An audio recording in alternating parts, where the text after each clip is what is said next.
अस्सलाम वालेकुम आदाब। वन टीवी के उर्दू खबरनामे में आप सबों का इस्तकबाल है। मैं शहबाज। आगे बढ़ने से पहले देखेंगे हेडलाइंस। डिप्टी चीफ मिनिस्टर भट्टी विक्रमार्का का अमेरिका और जापान का कामयाब सरकारी दौरा मुकम्मल।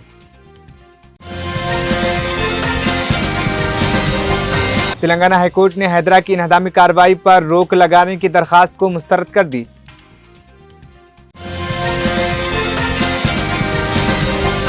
सुप्रीम कोर्ट ने हुकूमत के नाक़िद सहाफ़ियों के खिलाफ फौजदारी मुकदमात की इजाज़त नहीं दी।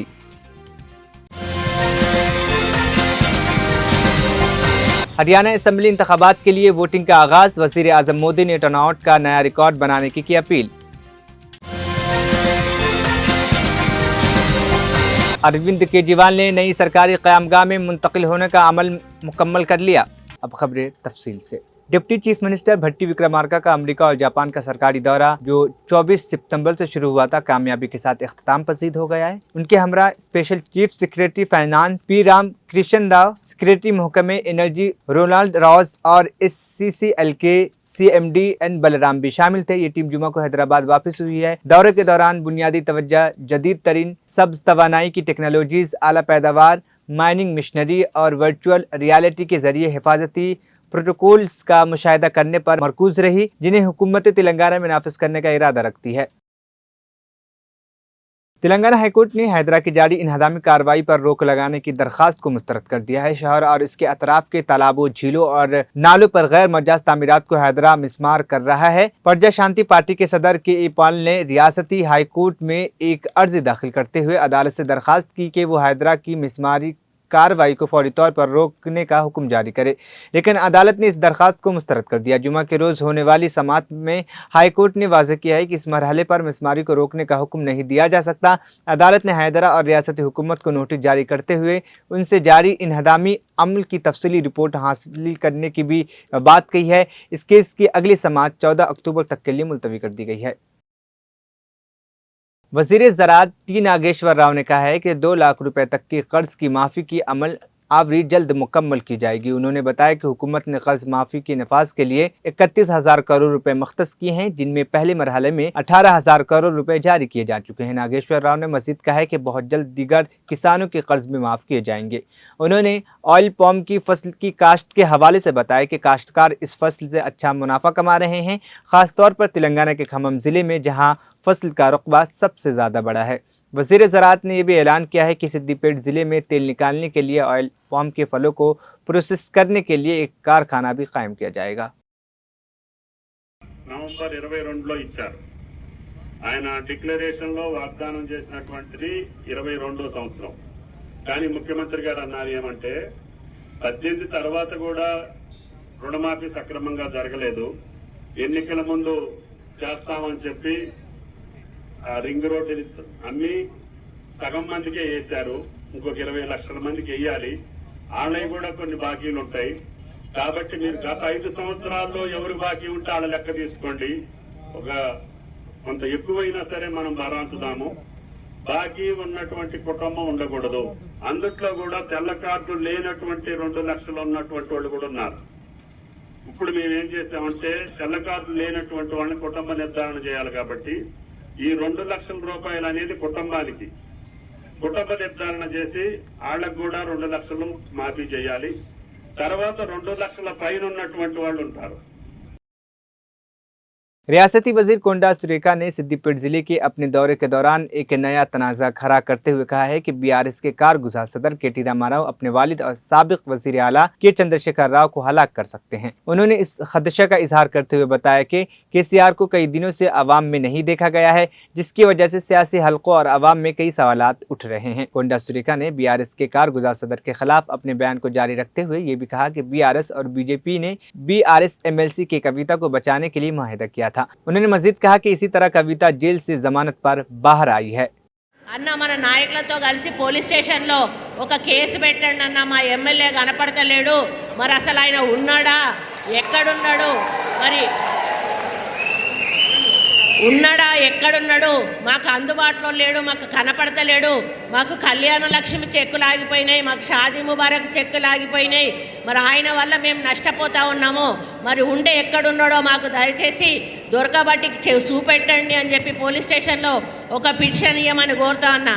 నిన్న తీన్మార్ మల్లన్న వార్తలు చదువుకుంటూ అంటాండు, అయ్యో నాకు కూడా అనుమానం వస్తుంది, ఈ మధ్యలో కనపడతలేడట కేసీఆర్, మరి అసలే కేటీఆర్కు పదవీకాంక్ష ఎక్కువ, మరి లోపల ఏమన్నా బొండిగా విసుకుండో లేకపోతే తలకాయ బల కొట్టి సాగు కొట్టి లోపల ఏమన్నా పూడ్చిపెట్టిండో, మరి మనిషి కనపడకపోతే అనుమానపడాల్సిన పరిస్థితి వస్తుంది. కాబట్టి మనం అందరం కూడా పాపం కేసీఆర్ గురించి ఆలోచించాల్సిన అవసరం ఉన్నది, మరి ఆయన బాగుండాలని కోరుకోవాల్సిన అవసరం ఉన్నది.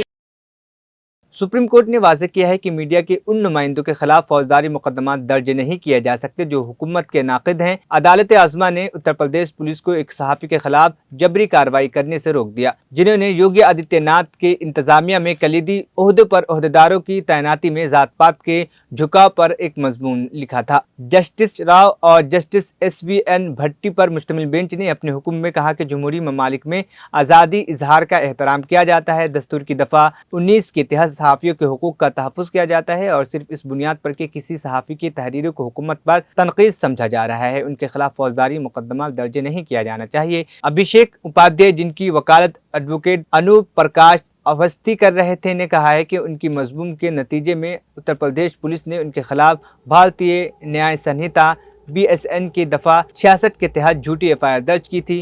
उन्होंने अपनी दरख्वास्त में कहा है कि FIR की इब्तदा में उत्तर प्रदेश के मौजूद वज़ीर आला योगी आदित्यनाथ का तकाबुल भगवान के साथ किया गया था और उन्हें अपनी इंतजामिया में जात पात के मामले में किसी भी तनकीदी तजज़िये से महफूज करार दिया गया। हरियाणा असम्बली की 90 नशिस्तों के लिए वोटिंग हफ्ते की सुबह 7 बजे एक ही मराहिल में शुरू हो गई। जैसे ही वोटिंग का आगाज़ हुआ, वज़ीर आज़म नरेंद्र मोदी ने वोटरों से असम्बली इंतखाबात में टर्न आउट का नया रिकॉर्ड कायम करने की अपील की। खासतौर पर पहली बार वोट देने वालों को जमहूरी जश्न की शिरकत की तरगीब दी। पीएम मोदी ने सोशल मीडिया प्लेटफॉर्म एक्स पर अपने पोस्ट में कहा, आज हरियाणा असम्बली इंतखाबात के लिए वोटिंग हो रही है। मैं तमाम वोटरों से अपील करता हूं कि वो जमहूरियत के इस त्यौहार का हिस्सा बने और वोटिंग का नया रिकॉर्ड कायम करे। इस मौके पर मैं रियासत के इन तमाम नौजवान दोस्तों को खुसूसी सलाम पेश करता हूँ जो पहली बार वोट डालने जा रहे हैं। हरियाणा में असम्बली इंतखाबात के लिए आज तमाम 90 नशिस्तों पर वोटिंग जारी है। इस दौरान कांग्रेस के रहनुमा राहुल गांधी ने वोटरों से अपील की है कि वो बड़ी तादाद में निकलें और कांग्रेस को वोट दें। सोशल मीडिया प्लेटफॉर्म एक्स पर अपने पैगाम में उन्होंने कहा, कांग्रेस को दिया गया हर वोट आइन की हिफाजत करेगा और बीजेपी के जुल्म के खिलाफ आपका हथियार बनेगा। राहुल गांधी ने हरियाणा के आवाम से कहा है कि आज रियासत में इंतहाई अहम इंतखाबात हैं। मैं आपसे दरख्वास्त करता हूँ कि अपने घरों से निकलें और कांग्रेस को वोट दें। ये वोट किसानों की खुशहाली, नौजवानों की रोज़गार, ख़वातीन की हिफाजत और हर तबके की शमूलियत के लिए है। हमें हरियाणा में 36 बिरादरियों की हुकूमत बनानी है, ऐसी हुकूमत जिसमें सबकी शमूलियत हो ताकि हर ख़ानदान खुशहाल हो। कांग्रेस सदर मल्लिकार्जुन खड़गे ने हरियाणा के लोगों से असम्बली इंतखाबात में वोट देने की अपील करते हुए कहा है कि आपका हर एक वोट हरियाणा की खुशहाली और समाजी इंसाफ की राह हमवार करेगा। उन्होंने हरियाणा के 36 बिरादरियों समेत तमाम लोगों से दरख्वास्त की है कि वो अपनी वोट डालें। इसी दौरान पार्टी की जनरल सेक्रेटरी प्रियंका गांधी ने भी हरियाणा के वोटरों से कांग्रेस को वोट देने की अपील की। खड़गे ने मजीद कहा, आज हरियाणा असम्बली इंतखाबात के वोट हो रहे हैं। मैं आप सबसे दरख्वास्त करता हूँ कि अपने हक रायदही का इस्तेमाल करें। साबिक वज़ीर आला दिल्ली अरविंद केजरीवाल ने आज अपनी सरकारी क़यामगाह खाली करके नई दिल्ली में फिरोज शाह रोड पर वाक़ सरकारी बंगले में मुंतकिल होने का अमल मुकम्मल कर लिया है। केजरीवाल और उनके ख़ानदान ने नए सरकारी बंगले में मुंतकिल होने से पहले मजहबी रसूमात अंजाम दी। ये बंगला आम आदमी पार्टी के हेडक्वार्टर के करीब वाक़ है और पहले ये पंजाब के आम आदमी पार्टी के रुकने राज्यसभा अशोक मित्तल को मुख्तस किया गया था। केजरीवाल को दिल्ली असम्बली के करीब वाक़ सिविल लाइंस का बंगला उस वक्त मुख्तस किया गया था जब वो वज़ीर आला के ओहदे पर फाइज थे। आम आदमी पार्टी के लीडरों ने बताया कि केजरीवाल आज अपने साजो सामान के साथ नए बंगले में मुंतकिल हो गए हैं जो उनके हल्के इंतखाब के करीब वाक़ है। दिल्ली असम्बली इंतखाबात के इनेकाद तक केजरीवाल इसी सरकारी क़यामगाह में मुकीम रहेंगे जो आम तौर पर अरकान पार्लियामेंट को मुख्तस किए जाते हैं। साबिक़ वज़ीर आला के लिए पार्टी के कई लीडरों, अरकान बल्दिया और अरकान असम्बली और अवाम ने अपने मकानात पेश किए थे।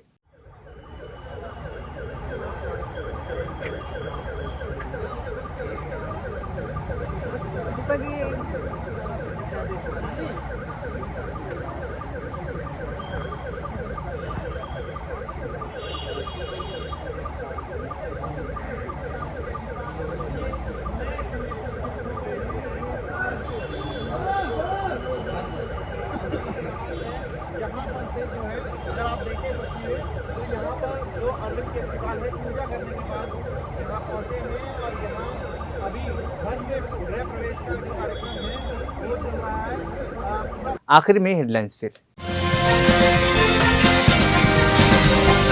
डिप्टी चीफ मिनिस्टर भट्टी विक्रमार्का का अमेरिका और जापान का कामयाब सरकारी दौरा मुकम्मल। तेलंगाना हाईकोर्ट ने हैदरा की इनहदामी कार्रवाई पर रोक लगाने की दरखास्त को मुस्तरद कर दी।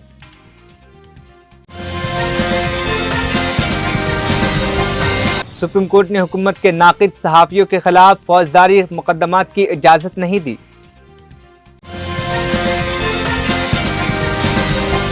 हरियाणा असेंबली इंतखाबात के लिए वोटिंग का आगाज। वज़ीर आज़म मोदी ने टर्नआउट का नया रिकॉर्ड बनाने की अपील। अरविंद केजरीवाल ने नई सरकारी क़यामगाह में मुंतकिल होने का अमल मुकम्मल कर लिया। 1TV उर्दू खबरनामा यहीं पर इख्तिताम पसीद हुआ। मुझे दीजिए इजाज़त, फिर होगी कल मुलाकात। अल्लाह हाफिज़।